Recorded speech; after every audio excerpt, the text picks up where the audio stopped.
जो अपने आप को कहीं ना कहीं किसी न किसी राग में संलिप्त करते हुए सामाजिक कार्यों के नाम पर व्यक्तिगत महत्वाकांक्षाओं को छुपाकर हिडन एजेंडे में रख करके वो समाज को रोज धोखा देते हैं। जय जय बाबा, आगे बढ़ो। लेकिन जो समाज है हमारा, जिसे हम समाज बोलते हैं और सब प्यार समाज बुक की कर दुहाई देते हैं हम्म, कि जैसा समाज कहेगा वैसा हम करेंगे, हम समाज का काम करते हैं, हम सामाजिक कार्यों में रात दिन लगे रहते हैं। असल में वो समाज ही एजेंडे में नहीं होता उनके, लेकिन वो समाज तय नहीं कर पाया आज तक कि वो किसके एजेंडे में है और किसके एजेंडे में नहीं है।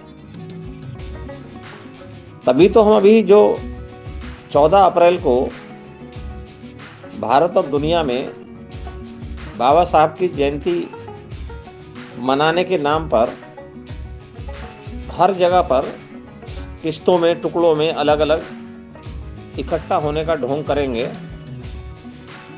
लेकिन कहीं आह्वान नहीं होता कि भाई अगर एक जनपद के लोग एक जगह इकट्ठा हो रहे हैं तो पहले एक स्थान तो सीमित सुनिश्चित कर ले कि वहाँ इकट्ठा होंगे, बाकी वहाँ से अपने घरों में, अपने आसपास मोहल्लों में जाएंगे, वो नेक्स्ट पैरामीटर है।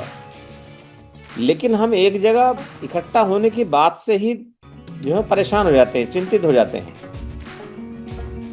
अब ये बात समर संघ ने आंख में आंख डाल करके की है। जो 2 अप्रैल 2022 को नागलोक नागपुर से तय हुआ था, इस देश में एक महापुरुष, एक जनपद, एक जयंती, एक स्थान, इस आह्वान पर हम इकट्ठा होंगे। तो ये आह्वान है समर संघ की तरफ से। अब इस आह्वान को कब तक लोग अपने अंदर निहित करते हैं, कब तक इस पर चलते हैं,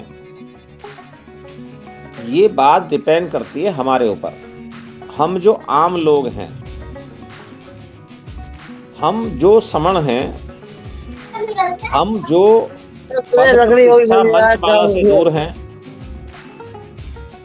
हम जो समण संघ के 10 गोल्डन नियमों को अपरिहार्य नियम मानते हैं, ये जिम्मेवारी हमारी है कि हम आम लोग कब तक इकट्ठा होकर के उन अलग अलग जगहों पर इकट्ठा होने वालों से सवाल कर पाएं कि भाई आपका एक स्थान बताइए कि कौन सा स्थान ऐसा है जहां हम इकट्ठा हों। अब इस बात को कहने का हिम्मत कोई समाज का गुट, कोई समाज का समूह कोई नहीं कर पाया, और कम से कम जो जब से संविधान लागू हुआ तब से तो हुआ ही नहीं है। अब ये सवाल हुआ है समर संघ की तरफ से, क्योंकि समर संघ में कोई व्यक्ति विशेष नहीं होता।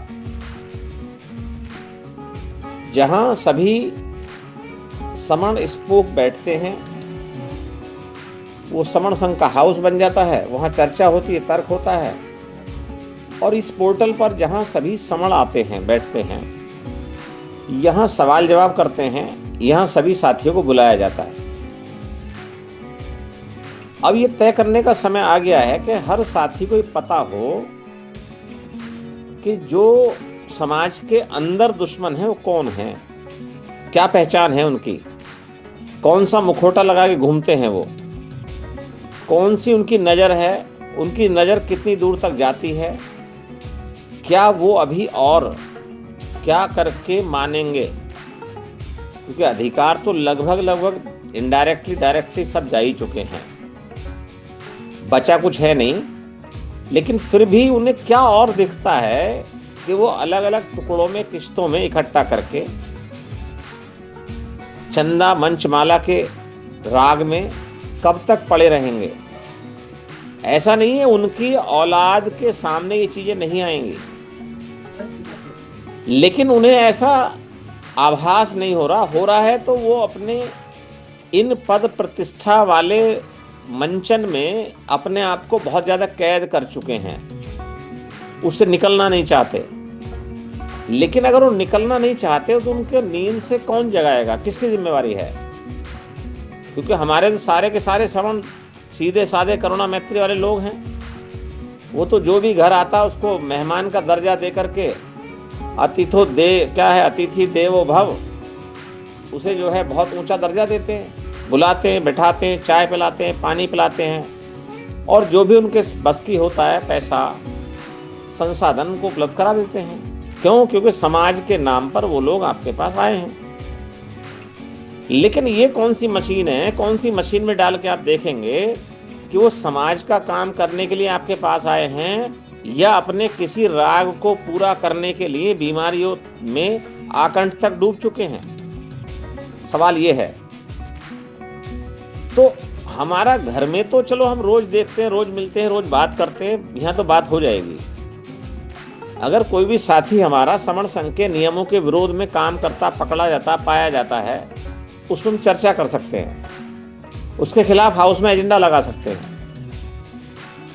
लेकिन ये काम किसी एक आदमी का नहीं है, किसी एक आदमी से नहीं होगा, 2 से नहीं होगा, 10-20 लोगों से नहीं होगा, 150, 200, 500, 1000 लोगों से नहीं होगा।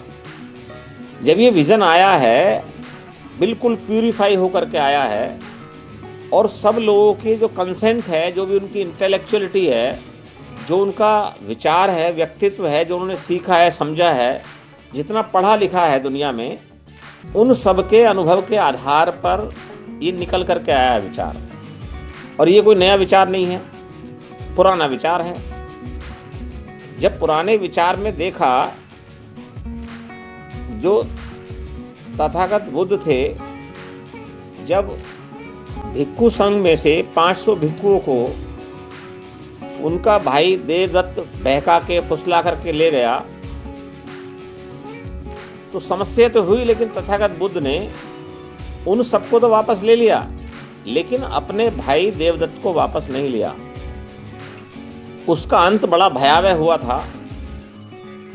ये अलग बात है उसका अंत क्या हुआ, वो व्यक्तिगत कैरेक्टर हो गया, लेकिन उसने जो नुकसान पहुंचाया था वो संघ को नुकसान पहुंचाया था। तो ये उन सब चीजों से हमें ये देखना पड़ेगा कि हमारी आंखें कितनी चौकन्नी हैं, हमें कितने किलोमीटर तक का दिखता है, हमारी नजर कहां तक जाती है, हम लोगों को कैसे जानते और पहचानते हैं, हम उनके शब्दों पर जाते हैं या जो नहीं बोलते उनको भी पहचानते हैं। तो ये सारी बातें यहाँ पर आपको सीखनी पड़ेंगी।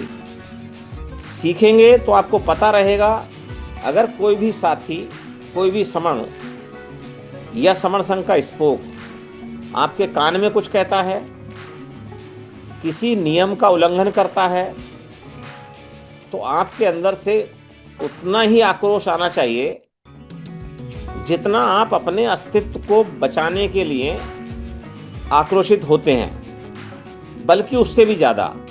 क्यों? क्योंकि यहाँ व्यवस्था खराब हो रही है। यहाँ ये व्यवस्था हमारे मरने के बाद भी चलेगी। हमारा जीवन, हमारा परिवार तो उसकी एक निश्चित लिमिट है, वहां तक हम चलेंगे, लेकिन जो संघ की व्यवस्था है उसको तोड़ने के लिए, उसको छिन्न भिन्न करने के लिए कोई भी स्पोक हिमाकत करता है, कोई भी स्पोक कानाफूसी करता है, कोई भी स्पोक किसी भी स्पोक के कान में श्रवण संघ के विषय में कोई गलत बात करता है, उसका एक तरीका है, तुरंत आप रात को पोर्टल पर बता दें या सुबह रखें, उसको लेके ना बैठें। व्यक्तिगत संबंधों में उसको अपने पास लेके बैठेंगे तो देर हो जाएगी। अगर सुबह को रख देंगे तो उस पर फिल्टर्ड सारे लोगों के विचार आ जाएंगे, जानकारी आ जाएगी। हमारे किसी साथी ने कोई बात कही, वो बात संघ के हित में थी, अहित में थी, क्या कारण था, क्या नहीं था, वो बात खत्म हो जाएगी। लेकिन जैसे आप घर में देखते हैं, कानों में बात को कुछ दिन छुपा के रखते हैं, उसके बाद वहां जब ढिंढोरा पिटता है तो तब तक देर हो चुकी होती है, तब तक चीजें बाहर जा चुकी होती हैं। अपने शरीर के सभी अंगों से हम बहुत प्यार करते हैं, लेकिन हमारे पूर्ण प्रयास के बाद भी, किसका माइक खुला है? हमारे पूर्ण प्रयास के बाद भी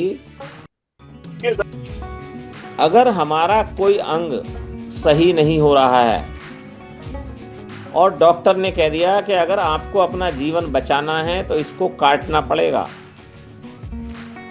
तो वो खुद पेशेंट भी है, उसके सारे जितने भी केयर टेकर हैं, जितने भी परिवार के लोग हैं, सब अपना कंसेंट देते हैं, हमें किसी भी कीमत पे इंसान जिंदा चाहिए। एक अंग नहीं रहेगा तो कोई बात नहीं, लेकिन इंसान बचना चाहिए। यहां समण संघ में जो आइडियोलॉजी है वो बचनी चाहिए। यहां कितने लोग चले जाते हैं इससे फर्क नहीं पड़ता, लेकिन ये विचार कितनी मजबूती से आगे जाता है इससे फर्क पड़ता है। इस विचार पर हम कितना तैयार है मानसिक रूप से, इससे फर्क पड़ता है। इसलिए वैसे तो ये घटना घटनी अब मुश्किल है, लेकिन प्राकृतिक रूप से कभी भी कुछ भी हो सकता है और नुकसान वही पहुंचा सकता है जिसको मैक्सिमम जानकारी है। लेकिन उससे अब हम आगे आ चुके हैं। अब हमारे पास जो अंदर और बाहर दोनों तरह के लोग हैं, हम उन्हें ये भी नहीं कह सकते आप दुश्मन हो समाज के। क्यों? क्योंकि हमें उन्हें जोड़ना है। हम उनसे ये भी नहीं कह सकते कि भाई आप अभी समण संगी नहीं हो, समण नहीं हो, क्योंकि समण है, पैदाइश समण है। संघ में सेवाएं नहीं देना चाहते, कोई बात नहीं है, लेकिन पहले वो समण को तो मान लें, इस पहचान को तो मान लें। तो इन सब चीजों को, बात को रखते हुए, करते हुए हमें अपने आप को बड़ा बैलेंस करके चलना है।